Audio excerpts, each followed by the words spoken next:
Não, vambora para o vídeo. Que o Savarino não deve vir para o tricolor. Então o São Paulo já começa a ver com pessimismo a tentativa que vinha fazendo em convencer o Savarino a jogar no São Paulo.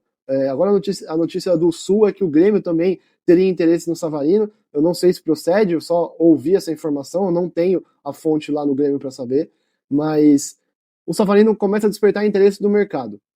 E o São Paulo ontem já trouxe para vocês que o Savarino não tinha interesse de vir para o São Paulo, mesmo que o Botafogo tenha interesse em liberá-lo por conta de folha salarial, ele não tinha interesse em vir para o São Paulo, que lá do Rio de Janeiro era essa a informação, mas aqui o São Paulo ainda tentava alguma coisa, tentava convencer o Savarino, insistia por ele, mas agora também daqui do São Paulo me vem a informação desse pessimismo do tricolor em conseguir convencer o Savarino. Então, recapitulando rapidamente, a negociação começa pelo interesse do Botafogo no Ferrarese.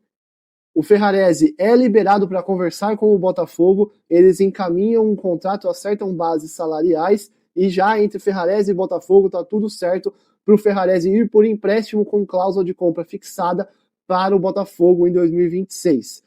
Conversa vai, conversa vem, o Botafogo também demonstrou interesse no Pablo Maia e o São Paulo sugeriu o Rodriguinho, que também despertou aí o interesse do Botafogo no mesmo molde. Vai 3 e vem 3. Né? Então o Ferrarese indo para lá, mesmo estando tudo certo entre Ferrarese e Botafogo, o São Paulo só vai dar o ok se o Botafogo liberar também um jogador por empréstimo para o São Paulo, ou então ter uma compensação financeira por esse empréstimo. Os jogadores que o São Paulo colocou na mesa foram o Savarino, o Vitinho, deixa eu ver se é a informação, não, ainda não. O Savarino, o Vitinho e o Joaquim Correia. Diversos outros nomes, mas a troca que começou a andar foi essa: Savarino, Vitinho e Joaquim Correia por Ferrarese, Pablo Maia e Rodriguinho. Essa conversa perdurou quase uma semana, mas travou com o Savarino não querendo vir para o São Paulo. Então agora o São Paulo foca no Vitinho e conversa com o Joaquim Correia. O Botafogo não vai fazer jogo duro pela liberação do Joaquim Correia, porque é um salário alto, então ele precisa diminuir a folha salarial e o Joaquim Correia nesse momento é visto como uma moeda aí de troca no mercado, então pode vir para o São Paulo, mas o São Paulo foca também no Vitinho e quer trazer o lateral direito para o tricolor. Vamos ver como as conversas vão avançar nos próximos dias, elas seguem acontecendo, e assim que eu tiver mais informações, eu vou trazendo para vocês por aqui, mas o papo que eu ouvi ontem à noite foi esse, de Savarino, agora um pessimismo também pelo lado do tricolor, em trazer o jogador aqui para o Morumbi. Outras informações, Jandrei foi confirmado o empréstimo dele para o Juventude, faltavam os últimos trâmites aí, foi acertado. O Patrick, a informação até do Alexander Vieira, que o Patrick está acertando um empréstimo pro Juventude também. Então o Patrick estava fora dos planos do São Paulo, até ocasionou aquele ruído, né, entre o staff do Patrick e o São Paulo por terem rejeitado a proposta do Chipre no meio do ano para tentar colocar o menino para jogar.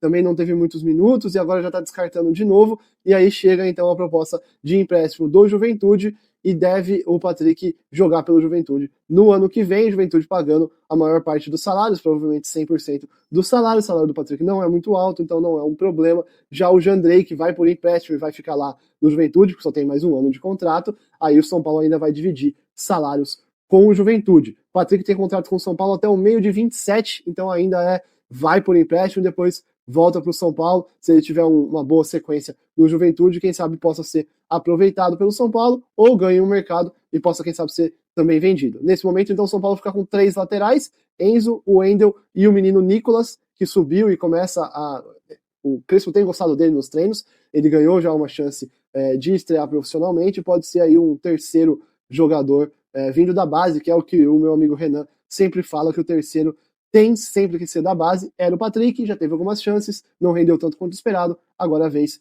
do Nicolas.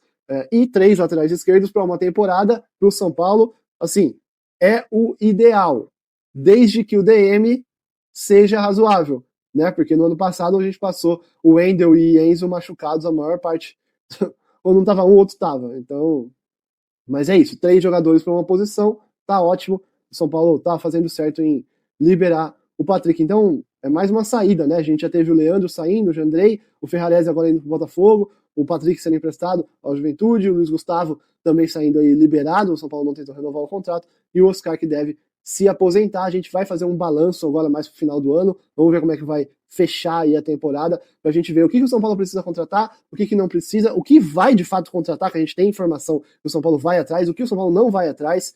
Sim, o elenco mais uma vez vai ser curto, a gente sabe que o São Paulo faz muito tempo já só faz negócio de graça, sem ter que pagar pelos direitos econômicos do atleta, então vai ser mais um ano assim, mais um ano complicado. E o Eric, que tá de volta aí de empréstimo, ele jogou a temporada pelo Vitória, saiu aí por empréstimo no meio do ano para jogar pelo Vitória, ele retorna, o Vitória tá com uns problemas financeiros, inclusive com o São Paulo, devendo pelo Wellington Rato, também pelo Eric, e ele tem uma proposta do Coritiba, informou o André Hernan ontem à noite, então vamos ver se vai avançar essa proposta do Coritiba para o Eric, então, ir para o Coritiba. Isso me diz que o Eric não está nos planos do Crespo para a próxima temporada. E aí é só o São Paulo dar o aval para essa contratação. O staff me afirmou que já acertou salário, já acertou luva, tá tudo certo, e o Ferrarese topou a ida para o Botafogo. E aí, o que tinham conversado São Paulo e Botafogo, a ida dele seria por empréstimo, com opção de compra, 5 milhões de euros na opção de compra, o que dá hoje algo em torno de 31 milhões de reais. Então isso está certo. Só que aí o São Paulo, como não vai ter grana no negócio, o São Paulo está vendo as contrapartidas. Em meio a isso, o Botafogo também tem um interesse no Pablo Maia. Aí o staff confirma esse interesse e as conversas, mas ainda não está fechado a parte do Pablo. Eles ainda estão conversando. E o São Paulo também topa colocar o Pablo Maia nesse negócio. O do Pablo ainda só não está muito claro se seria empréstimo em definitivo. E até uma fonte dentro do São Paulo fala que vai depender muito de quem vir. Se quem vir nessa negociação do Pablo, seja por empréstimo ou também definitivo. Mas que existem essas conversas. Aí tem um lado do Rodriguinho, que é um outro lado um pouquinho mais complexo. Olha como ele vem. O do Rodriguinho é um pouquinho mais complexo, por quê? O Botafogo confirma o interesse, o São Paulo confirma que tem o interesse em colocá-lo na troca, só que o staff do Rodriguinho nega veementemente que abriu conversas com o Botafogo e até nos trouxe, a gente trouxe durante a semana com exclusividade, de que o staff do Rodriguinho tem conversado com a Ajax e com o Bayer Leverkusen, que isso não deve acontecer para agora, porque a janela é fraca lá em janeiro, mas que para o meio do ano eles estariam vendo essa possibilidade do Rodriguinho ir para a Europa. E aí já trouxemos as possibilidades de idas para o Botafogo. Já para o lado do São Paulo, o São Paulo tem alguns nomes que gosta, Marlon Freitas, Vitinho, mas do que eu pude apurar, o Marlon Freitas, inclusive o staff me afirmou com todas as palavras, e sem chance, vamos renovar com o Botafogo. O do Vitinho, eles querem falar só em janeiro sobre essa possibilidade, só que o São Paulo quer fechar logo essa situação, então deixou o Vitinho de stand-by. E aí, tem outros nomes aí na mesa, e aí dos nomes que o São Paulo gostou, é o Tuco Correa, atacante, Joaquim Correa, que passou pela Inter de Milão. O problema era salário dele, ele ganha, eu não vou trazer números, mas ele ganha o mesmo salário do Lucas Moura para a gente ter uma comparação. E aí o Botafogo estaria disposto a pagar parte desses vencimentos para colocar o Tuco Correa no São Paulo. E aí o São Paulo estaria negociando essa possibilidade. O que mais está emperrando é que o São Paulo está insistindo muito nessa troca de ter o Savarino. O São Paulo não está querendo abrir mão de ter o Savarino. E o Botafogo até topa liberar o Savarino, porque ele é um dos maiores salários lá no Botafogo. O Botafogo quer diminuir a folha. O problema é que o Savarino não quer. O Savarino, ele é anunciado pelo André Cury. Pode falar. Alex, minha pergunta é, o salário do Savarino, ele é maior do que o do Joaquim Correa? Portanto, é maior do que o do Lucas Moura, não? Para a gente ter uma comparação, o Savarino ganha próximo do Caleri e do Luciano.